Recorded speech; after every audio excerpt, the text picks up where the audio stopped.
great to be here in Iowa. I came in yesterday, flew into Chicago with my kids. My son Charlie, my daughter Virginia are here. They're 14 and 12 years old.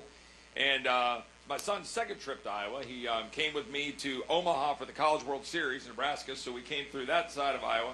And it's my daughter's first trip. But my son, of course, you get it, he's a baseball fan. First thing he was asking, I thought, can we go see Field of Dreams? I was like, son, the corn's not out there in the middle of December. So we'll have to come back. We'll come back in the summer. We'll be able to do that part. But, you know, it's just so great to be in Iowa. I was Senator Cruz's chief of staff. Team, you know, spent a lot of time in Iowa a few years ago. And, you know, all roads to the White House lead right through Iowa. And that's actually really critically important for our system of government. We don't anoint anybody.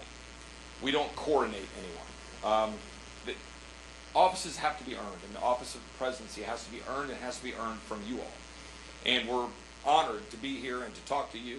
How many veterans in the room? We're at VFW. I figure there's a good number of veterans. Well, God bless you all. Thank you for your service. We deeply appreciate it.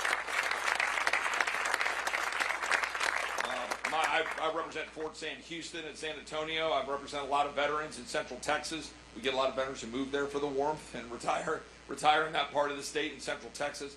My grandfather's a life in the Air Force. My grandmother, who's still with us, her birthday was yesterday. Her 89th birthday was yesterday. She worked at Barksdale Air Force Base as a civilian for 40 years in Louisiana.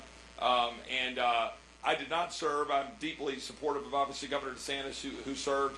You know, we have these little congressional pins that used to be blue instead of green. These green ones are terrible. They're going to replace them. But they were blue and red, and they looked a lot like the Marine Corps pin.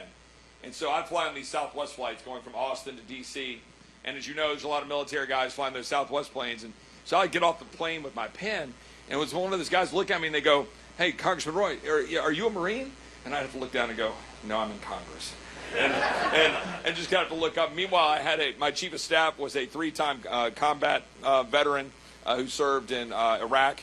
And he was a Marine, and he'd wear his Marine pen, and they'd say, "Hey, Congressman." You go, No, I'm a Marine, right? Let me be very clear. But it is an honor to be here. We're deeply appreciative of your service. And I'm here for one reason. I could be in Texas. I could be there with my family, you know, looking forward to Christmas. But I brought my kids up here because we have a country to save. There's nothing more that I can say than that.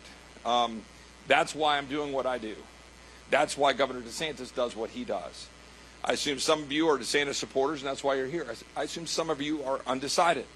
And that's because of this critical process where people come to Iowa to earn your vote. My son said, "Dad, this is kind of like running in Congress." He was expecting it to be bigger and whatever. He said, "We know, in Iowa, we have to go earn votes one by one. You got to go around the town and shake hands." I'm so proud that Governor DeSantis has been to all 99 counties. I'm so proud that he has devoted the time to go around, look people in the eye, and shake their hands. Because this doesn't get decided by polls. It doesn't. Polls do not reflect public opinion anymore. Polls are designed to shape public opinion. Don't let that happen. If you make a decision for a candidate based on your heart and meeting them, looking them in the eye and what they believe, what they've done, what they stand for, God bless you wherever you land. But I'm encouraging you to give all of your attention to Governor DeSantis, because this is a guy who delivers. When I'm sitting here and I look at my 14-year-old and my 12-year-old, I had cancer 11 years ago. The reason I'm in public service is that when I got through that and the good Lord gave me more time on this planet, I decided to devote it to trying to save this country for them. For all of you who wore the uniform, for as the story that Governor DeSantis talks about the importance, and he'll probably talk about it later, the importance of Arlington National Cemetery.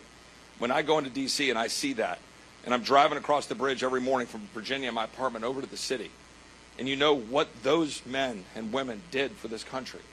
I represent Fort Sam, as I said, in the National Cemetery, and people laying wreaths there last week. Like that, what did they fight for? They didn't fight for $34 trillion in debt. They didn't fight for our communities to be torn apart, deciding whether a man can be pregnant or whether a man can swim against a girl in a track meet. They didn't sacrifice so that we can have open borders that we're giving wide open for terrorists to come into our country. And for Texas, where I represent, in Eagle Pass, we're being overrun right now as we speak in Eagle Pass, Texas, about 100 miles southwest of the district I represent. I was on the phone with Border Patrol agents yesterday. They are overrun. They don't know what to do.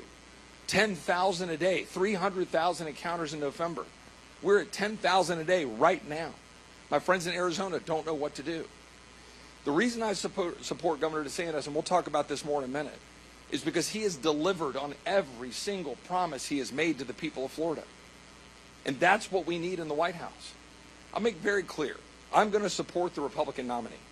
I'm going to support President Trump if he's renominated. I'm going to support Nikki Haley if she gets the nomination.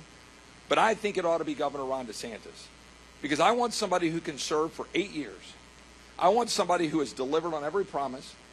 I want somebody who wore the uniform. I want somebody that this country can look up to and follow, that we can point to our kids and say, that man represents this country. He's going to carry us forward. He's going to honor his commitment to secure the border of the United States, to limit spending, to eliminate the debt, to stop the tyranny over our people that we saw under Fauci and the shutting down of the greatest economy in the history of the world. That was a colossal mistake. It was a failure that's destroying our country as we speak. And there's never been any accountability for that. With all due respect to the former president, the president should not have given Anthony Fauci a medal on the last day of his presidency. That was a mistake. You can't do that. You can't shut down an economy. You can't mandate vaccines that are kicking our men and women out of uniform from being able to serve. You can't do these things and not have consequences. On the flip side, when you've got a governor that was shining the light on freedom, people moved there. The economy grew. He stood up to defend against criminals being on the streets, and he supported cops when they were being attacked, when our cities were burning in the summer of 20. Governor DeSantis was standing alongside police. Florida is secure.